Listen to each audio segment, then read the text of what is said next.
Hello everyone, we are the DPS team working on developing a plan for decreasing the socioeconomic disparities between inner city and suburban schools across America. For the purpose of this briefing, we have decided to use Michigan schools as an example in a couple of our slides. We will further dive into more detail about other cities as the project progresses. My name is Mira Zranik, and I am a biochem and math major focusing on medical research. Working in a research lab, I have gained the skills to write and investigate topics for various papers or presentations. Hello, my name is Emil Melkic. I'm majoring in computer science at Wayne State University, and I have done previous research in classes regarding public issues. Hi everyone, my name is Alana Bodwin. I'm currently a senior at Wayne State University and I major in electrical engineering. Being an electrical engineering major has given me opportunities to do research in my previous classes, which makes me qualified for this project. Hello, my name is Jenna Bazan and I am currently a public health major at Wayne State University. Being a public health major has allowed me to discuss and research many socioeconomic disparities. Hello, my name is Deja Gaines. I am a civil and environmental engineering major and I enjoy conducting quality research on current issues. My name is Jashrad Singh. I'm a third-year electrical engineering student here at Wayne, and in my previous English and engineering classes, I got experience doing research and presenting projects in a similar way to this one. Throughout this presentation, we're going to discuss the differences between inner city schools and suburban schools, funding and technology, teachers, and also the impact of COVID. Hello, my name is Emil, and today we're going to be going over the background and objective of our PowerPoint presentation regarding schooling. We're going to be specifically looking at the socioeconomic disparities. In particular, we're going to be comparing inner city schools to suburban schools across the United States. We will be covering topics such as analyzing funding, the number of teachers, test scores, grades, graduation rates, all within inner city schools and comparing them to suburban schools. We'll also be briefly covering how COVID-19 has affected schools as a whole, whether they're inner or suburban schools. We'll be analyzing how COVID-19 has affected them. All of this information will be further explained in other slides. The issues between inner city and suburban school systems is important because the issues that inner city schools face can be easily resolved if people were more aware and took productive action towards these issues. The issues are preventing students of these schools from receiving the proper education to become prepared and successful individuals. One issue facing inner city schools versus suburban schools is the segregation of students. For the purposes of this briefing, I chose to discuss the statistics in Michigan. The Detroit News reported on the segregation of Michigan schools. They stated that 40% of Black students attend public schools that are populated by over 90% Black students. Of the Black kids that go to charter schools, 64% attend these highly Black populated schools. Detroit contains 149 of these 240 Michigan schools with a 90% Black student population. Studies have shown that the more segregated the schools are, the lower the student proficiency in reading and math. Deja will dive deeper into Michigan's proficiency in reading and math scores. So continuing on about the difference in rankings between inner city schools and suburban schools, I pulled my data directly off of the Public School Review website. And what this website does is it gives you very specific data on minority enrollment, number of schools, overall enrollment, test rankings, and more. And I basically pulled this data and I summarized it into these charts that you see on the slide. I pulled data about Detroit public schools, Wayne County schools, Oakland County schools, and Michigan schools overall.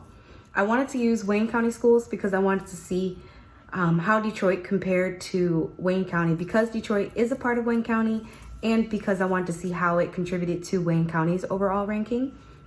I want to use Oakland County schools so I can compare to the suburban neighborhoods, and because Oakland County is also considered one of the top wealthiest counties in Michigan. And I want to compare to Michigan schools overall. So in my chart, you'll see number of schools, number of students, enrollment, student to teacher ratios, and etc. And I also wanted to take those numbers and calculate a percent difference. The percent difference in my chart, you'll notice there's negatives and positives. The positives represent how much higher that school ranks, whereas the negatives represents how much lower that school ranks in comparison. So in comparing Wayne to Oakland County, We can see that Wayne County has a much higher minority enrollment, but also much lower math and reading proficiencies. In comparing Detroit Public Schools to Wayne County overall, we can see Detroit Public Schools still has a higher overall minority enrollment in comparison to the county as a whole, but also lower in math and reading proficiencies. In comparison Detroit Public Schools to Oakland County and Michigan overall, we can see Detroit Public Schools has a much higher minority enrollment and still ranks very low as far as math and reading proficiency. And also overall, it's found that Detroit Public Schools rank in the bottom 50%, whereas Oakland County schools rank in the top 10% as far as overall schools in Michigan. My topic for the group is going to be building conditions. And now, very briefly, we're going to go over it. So inner city schools are in very poor condition. Now, this is across the entire United States. It's seen in Baltimore, it's seen in Detroit, Chicago, et cetera, et cetera. Also, air and water quality is very poor. This can be seen in Detroit.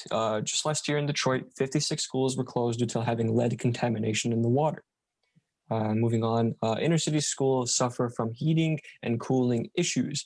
Now, this can be seen in Baltimore, for example. In Baltimore, $386 million need to be for the school districts just to keep the building conditions in optimal running time.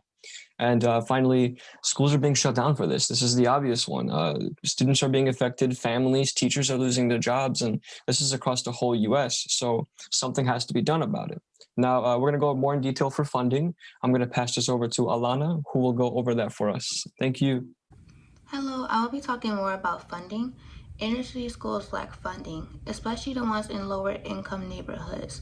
Funding is broken up into 3 different ways. There's local funding, state funding, and federal funding, and I will explain to you how these 3 different streams of funding work. Local funding is heavily based on how wealthy the neighborhood is and how much the family pays in taxes in that neighborhood. That's why public suburban schools receive more local funding, because families, they tend to make more in the suburbs versus families who live in lower income neighborhoods. State funding is supposed to make up for what local funding lacks, but research has shown that nearly half of low-income schools, they still lack in local funding and state funding. And then the last one is federal funding.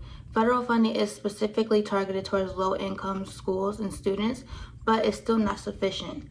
92% of funding is from local and state, and 8% is from federal, so it's still not a lot once it's broken down. A study was actually done on Title I. Title I is the largest and it's the oldest federal funding program. They generate about $14 billion a year to low-income schools. But when that's broken down, it's only about $583 per student, and that's about a 5% increase, which is not a lot. So the problem still heavily relies in local and state funding for our low-income students or schools. One of the issues between inner city and suburban school systems is teachers. In a recent article by the Washington Post, they stated that class sizes in Detroit public schools are between 45 to 50 students per teacher. Class sizes this large makes it more difficult for teachers to do their job and creates a comparable quality of education to those of smaller classroom sizes. In an article titled Problems of Education, they stated that it is more difficult for inner city schools to hire teachers because they are not paid as much. As of 2017, there were 264 empty teaching positions, 163 were filled with permanent substitutes, and 90 were left unfilled within Detroit public schools. Filling vacant teaching positions with permanent substitutes who do not have the proper credentials or degrees to teach students long term. This creates an unequal education between suburban and inner city schools. So next, I'm going to talk about the impact of COVID-19 pandemic and online learning on inner city schools. A recent article published in the Scientific American brought up many good points as to how the COVID-19 pandemic and online learning can affect less affluent school districts. One reason is more than 30 million students across the U.S. relied on their schools to get their meals every day. The students also relied on schools' recreation time for their physical and mental care, which they no longer have access to. Many families also relied on schools to take care of their kids during the working hours. Most of these families can't work from home, and those that can still find it hard to find balance between working and helping their kids deal with online learning. Another reason is students who can't afford the technology to facilitate online learning are going to suffer. Things such as fast internet connections, printers, laptops, webcams, even private tutoring are things that many students in inner city schools don't have access to, which will make dealing with online learning much more difficult. And lastly, an article from the LA Times conducted surveys on lower income school districts versus more affluent school districts that showed what kind of disparities online learning can cause. The article also mentioned how students are mentally affected too. Students in lower income school districts said they are feeling worried and frustrated with online learning. They feel as if they're going to fall behind. Here you can see the surveys I discussed earlier. The California Department of Education did these surveys, and in this top picture you can see the percentage of low income, high income, and Los Angeles Unified students, which is a school district in LA. It's the second largest school district in the whole US. It shows that only half of low income families have a computer at home, and only 2/3 of them only even have an internet connection, which if you compare it to the high income districts, you can see the very big difference. In this bottom slide, you can see the percentage of students in several LA school districts that rely on free or reduced lunch. As you can see in all these school districts, the percentages are very high. So it shows how important the earlier issue I mentioned was that students no longer have access to school meals. Next, I'm also going to talk about our team communication. Our team believes communication to be the most important factor in the success of this project. We communicated and discussed any issues through group chats and Zoom meetings. In these discussions, we covered team goals, assigned tasks, and deadlines for each member. All the research and notes will be shared in a Google Drive folder. Next, we have team accountability. All team members will be held accountable for their portion of the project. We'll divide up the work for the proposals equally and fairly, and communicate to make sure everyone is on track to complete their task by a given deadline. If a team member fails to complete an assignment, we plan to reach out to that member to figure out why it was not done. Our team believes that it is important to understand why a team member is unable to complete their task instead of jumping to negative conclusions. We, as a group, will work with each other to create a plan to help everyone complete their tasks for future deadlines. Hello, so I will discuss our project schedule. It's tentative. Project 3 is due November 1st. By October 14th, we'll talk about who wants to write the introduction and the conclusion, and we'll brainstorm possible solutions to the problem that we're researching. By October 21st, we'll have the draft written to our research paper, and by October 30th, we'll finalize the research paper and make any edits to any errors that we have. Project 4 is due by November 15th. And so on November 5th, we'll talk about who wants to discuss the introduction if the project manager doesn't want to do it. And we'll also discuss what each team member will talk about in the progress report. And by November 13th, we'll send out the videos to Mira, since she'll be the one editing and putting our videos together. In conclusion, there is a difference between inner city schools and suburban schools. Inner city schools typically have a higher minority ratio, but also rank lower in test scores. We think this is due to their poor conditions, lower funding, and also the higher student-to-teacher ratio. COVID hasn't really helped that situation all too much, because due to COVID, these students don't have access to the same materials as they would in the actual classroom. So overall, as a group, we want to come up with a proposal to improve the conditions at inner city schools to better improve their education and hopefully improve opportunities for their future.